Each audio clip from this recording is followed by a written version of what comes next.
پارہ نمبر 14 سورہ النحل آیت نمبر 5 to 10۔ اعوذ باللہ من الشیطان الرجیم، بسم اللہ الرحمن الرحیم۔ والانعام اور چوپائے، خلقہا اس نے پیدا کیا انہیں، لکم تمہارے لیے، فیہا ان میں، دفء گرمی کا سامان، ومنافع اور کئی فائدے ہیں، ومنہا اور ان میں سے، تأکلون تم کھاتے ہو، ولکم اور تمہارے لیے، فیہا اس میں، جمال خوبصورتی ہے، ہینا جس وقت،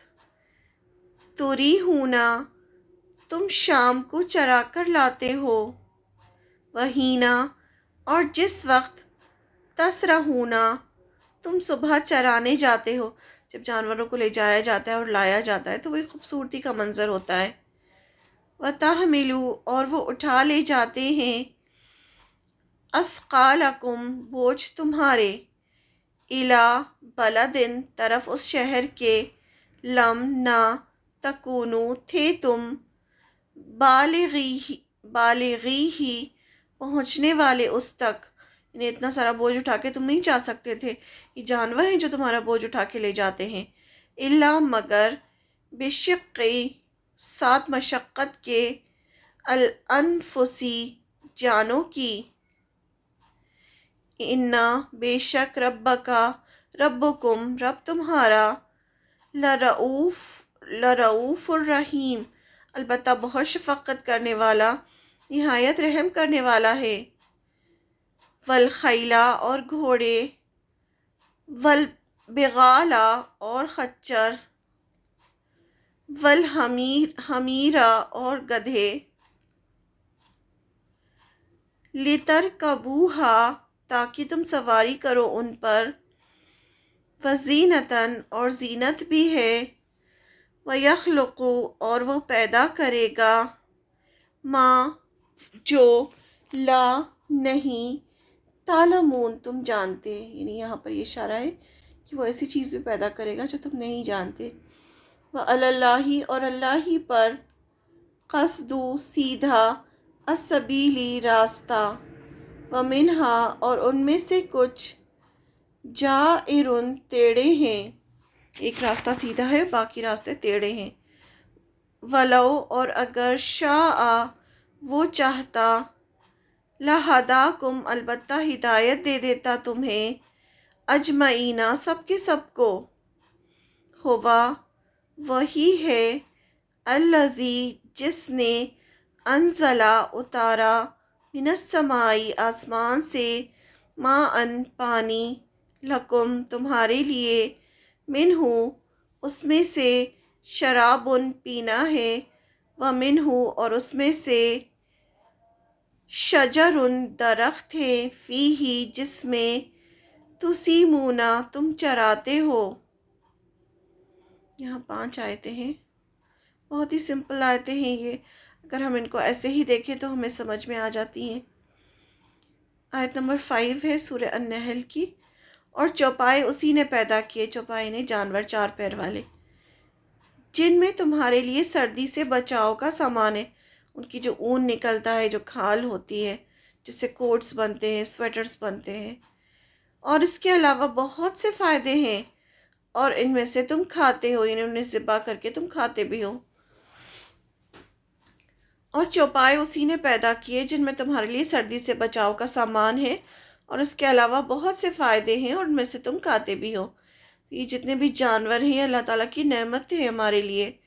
انسان کے لیے اللہ تعالیٰ نے جانوروں کو بنایا ہے تاکہ انسان ان سے فائدہ حاصل کر سکے۔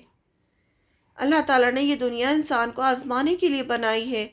ساتھ ہی انسان کو دنیا میں زندگی گزارنے کے لیے بے شمار نعمتیں دیں تاکہ انسان ان کا صحیح استعمال کرے اور اللہ کا شکر ادا کرے۔ ایسے ہی ایک بہت بڑی نعمت جانور ہیں، مویشی جانور جیسے بھیڑ، بکری، گائے، بیل ہوتے ہیں، جب ان میں اونٹ شامل ہو جاتا ہے تو انہیں انعام کہا جاتا ہے۔ جانوروں میں بہت سے ایسے ہیں جن کو دیکھ کر انسان کو خوشی ہوتی ہے، ان کی رونق چہل پہل سے اچھا لگتا ہے۔ صبح جب وہ چارہ چرنے جاتے ہیں اور شام کو جب لوٹتے ہیں تو وہ نظارہ بہت ہی خوبصورت لگتا ہے، انسان کے لیے حسن جمال کا منظر ہوتا ہے۔ جانوروں کے بالوں سے اون بنتا ہے، جس سے سردی میں لوگ گرم کپڑے بناتے ہیں اور گرمی حاصل کرتے ہیں۔ کچھ جانور جیسے گھوڑے، خچر، گدھے اس لیے بنائے تاکہ انسان ان پر سواری کر سکے، سفر طے کرے۔ ایسے جانوروں کو انسان کے بس میں کر دیا کہ انسان ان پر بیٹھ کر ایک جگہ سے دوسری جگہ سفر کر سکتا ہے، ان پر اپنا سامان لاتا ہے۔ گائے بیل کے ذریعے کھیتوں میں ہل چلاتے ہیں اور کھیتوں کو سیراب کرتے ہیں۔ کچھ جانور اللہ نے انسان کی غذا کے لیے بنائے ہیں تاکہ انسان ان کو ذبح کر کے کھائے۔ یہ خاص طور سے ویجیٹیرین جانور ہوتے ہیں جو گھاس کھاتے ہیں اور جو زیادہ بچے دیتے ہیں، جیسے بکری، گائے، اونٹ۔ کچھ ہی جانور اللہ نے کھانے کے لیے حلال کیے ہیں، ہم سارے جانور ذبح کر کے نہیں کھا سکتے۔ کچھ جانوروں کے پیٹ سے اللہ تعالیٰ میٹھا دودھ نکالتے ہیں اور اسی پیٹ میں گوبر اور خون بھی ہوتا ہے، یہ سب اللہ کی قدرت ہے۔ کچھ جانوروں کی کھالوں کے گھر بنائے جاتے ہیں، ٹینٹس جو سفر میں استعمال ہوتے ہیں۔ یہ جب جنگ کے لیے جاتے ہیں، جب بھی جانوروں کی کھالوں سے ہلکے پھلکے گھر بناتے ہیں۔ تو یہ سب اللہ کی نعمتیں ہیں جو اللہ تعالیٰ جانوروں کے ذریعے دیتے ہیں۔ پھر آیت نمبر 6 میں فرمایا، اور جب تم انہیں شام کے وقت گھر واپس لاتے ہو اور جب انہیں صبح کو چرانے لے جاتے ہو تو ان میں تمہارے لیے خوشنما منظر بھی ہے۔ یہ سب دیکھ کر انسان کو بہت خوشی ہوتی ہے، دیکھ کے کہ جانوروں کو لے جاتے ہیں اور واپس لاتے ہیں تو یہ خوشی کا باعث ہوتے ہیں، مطلب اچھا لگتا ہے جانوروں کو دیکھ کر۔ پھر آیت نمبر 7، اور یہ تمہارے بوجھ لاد کر ایسے شہر تک لے جاتے ہیں جہاں تم جان جوخم میں ڈالے بغیر نہیں پہنچ سکتے تھے۔ حقیقت یہ ہے کہ تمہارا پروردگار بہت شفیق اور بہت مہربان ہے، یعنی ان کے اوپر بوجھ لاد کے ایک جگہ سے دوسری جگہ تک لے جایا جاتا ہے۔ پھر آیت نمبر 8 میں فرمایا، اور گھوڑے اور خچر اور گدھے اسی نے پیدا کیے ہیں تاکہ تم ان پر سواری کرو، یعنی گھوڑے، گدھے اور خچر، ان کا خاص طور سے ذکر ہے کہ سواری کے لیے ہیں، ہم انسان ان کی پیٹھ پہ آرام سے بیٹھ کے چلا جاتا ہے، سب اللہ کی طرف سے ہے، ورنہ انسان کی بس کی بات نہیں ہے کہ ان کو اپنے کنٹرول میں کر لیتا۔ اور وہ زینت کا سامان بنے، یعنی خوبصورت لگتے ہیں، اور وہ بہت سی ایسی چیزیں پیدا کرتا ہے جن کا تمہیں علم بھی نہیں، اور بھی بہت ساری چیزیں ایسا جس کا انسان کو پتہ ہی نہیں ہے۔ آیت نمبر 9، اور سیدھا راستہ دکھانے کی ذمہ داری اللہ نے لی ہے اور بہت سے راستے ٹیڑھے ہیں۔ ایک سیدھا راستہ ہے صراط مستقیم جو جنت کی طرف جائے گا، باقی سارے ٹیڑھے راستے ہیں جو شیطان کے راستے ہیں جو انسان کو جہنم میں لے کے جائیں گے، تو اسی کے بارے میں بتا رہے ہیں اللہ تعالیٰ۔ اور اگر وہ چاہتا تو تم سب سیدھے راستے پر پہنچا دیتا، یعنی اللہ چاہتا تو سب آ جاتے۔ سیدھا راستہ دکھانے کی ذمہ داری اللہ نے لی ہے اور بہت سے راستے ٹیڑھے ہیں، یعنی اللہ تو قرآن کے ذریعے سے اپنی کائنات میں پھیلی ہوئی نشانیوں سے بندوں کو صحیح راستہ دکھاتا ہے، اسی لیے اس نے پیغمبر بھی بھیجے، لیکن جب بندے اپنی عقل کا استعمال نہیں کرتے تو شیطان کے ٹیڑھے راستوں پر نکل جاتے ہیں۔ اور اگر وہ چاہتا تو تم سب سیدھے راستے پر پہنچا دیتا، لیکن اگر اللہ چاہتا تو سب کو سیدھا راستے پر لے جاتا، لیکن پھر امتحان نہ ہوتا۔ اس لیے اللہ سیدھا راستہ ان کو دکھاتا ہے جو اس پر چلنے کے لیے تڑپتے ہیں، اللہ سے دعائیں کرتے ہیں۔ اب جیسے فرشتے ہیں، فرشتے اللہ کے بس میں ہیں تو سبھی اچھا کام کرتے ہیں، فرشتے اللہ کا حکم پورا کرتے ہیں، لیکن انسان اور جن ایسی چیز ہے جن کو اللہ تعالیٰ نے فری ول کے ساتھ چھوڑا ہے، کیونکہ ان کا امتحان ہے، انہیں بتا دیا کہ صحیح راستہ ہے، غلط راستہ ہے، اگر وہ صحیح راستے پہ جائیں گے تو جنت ہے، اگر غلط راستہ چوز کریں گے تو جہنم ہے۔ اب یہ انسان کے ہاتھ میں ہے کہ وہ اپنے لیے کون سا راستہ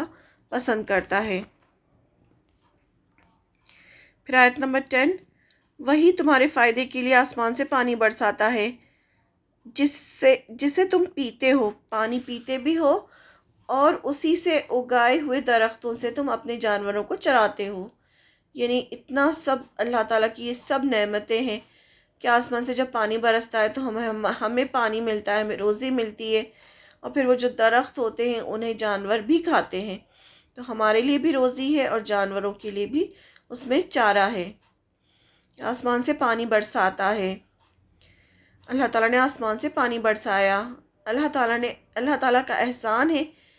کہ اللہ نے آسمان سے پانی برسایا جو ایک صحیح اندازے سے برستا ہے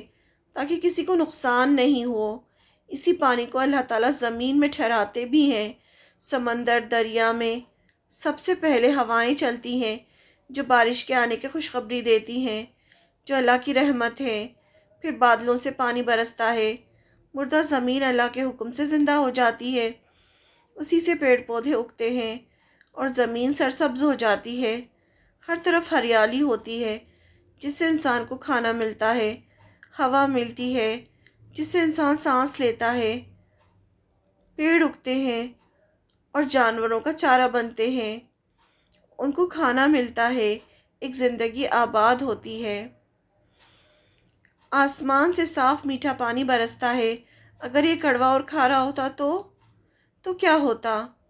کیا اللہ کے سوا اور کوئی بھی ہے جو پانی برسا سکتا ہے؟ جب بارش نہیں ہوتی تو کیسے لوگ پانی کے لیے پریشان ہو جاتے ہیں۔ ہمیں چاہیے کہ جب بارش ہو تو اللہ کا بہت بہت شکر ادا کریں، اور یہ جتنی بھی چیزیں جس کے بارے میں اللہ تعالیٰ بتا رہے ہیں ہمیں قرآن مجید میں، اس کی طرف تو ہم لوگ دھیان بھی نہیں دیتے، لیکن ہمیں چاہیے کہ ان سب چیزوں کی طرف دھیان دیں، جانوروں کی طرف، پانی کی طرف، جو بھی نعمتیں ہم استعمال کرتے ہیں ہر ایک کی طرف اللہ تعالیٰ ہمارا دھیان کرنا چاہتے ہیں کہ دیکھو اور شکر ادا کرو، کیونکہ اس میں شکوہ بھی ہے نا کہ لوگ بہت کم شکر ادا کرتے ہیں، تو ہمیں چاہیے کہ اللہ کی ایک ایک نعمت کا شکر ادا کریں۔